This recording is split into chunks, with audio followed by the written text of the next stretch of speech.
આજના શુભ સંદેશમાંથી પાઠ અધ્યાય 8 કડી 11 થી 13। હવે ફરોશીઓએ આવીને તેમની સાથે વાદ વિવાદ કરવા માંડ્યો અને તેમની પરીક્ષા કરવા માટે તેમની પાસે કોઈ દૈવી પરચાની માગણી કરી। ઈસુ અંતરના ઊંડાણમાંથી નિસાસો નાખીને બોલ્યા, આ પેઢી પરચો કેમ માંગતી હશે? હું તમને ખાતરીથી કહું છું કે આ પેઢીને પરચો નહીં જ દેખાડવામાં આવે। અને તેમને છોડીને ફરી હોડીમાં બેસીને તેઓ સામે પાર ચાલ્યા ગયા। આ પ્રભુની વાણી છે, તે જ આપણો આધાર છે।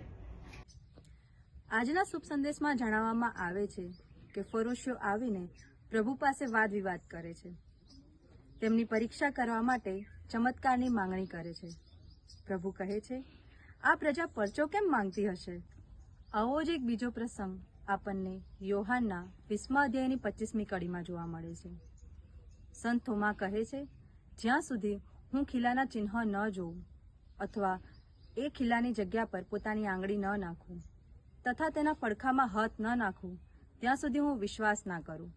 પરંતુ સાચો વિશ્વાસ એ ચિહ્નો આધારિત નથી હોતો અને પ્રભુ કહે છે, વિશ્વાસ હૃદયથી આવે છે અને જ્યાં શંકા હોય ત્યાં ચમત્કાર પણ મન બદલી શકતું નથી।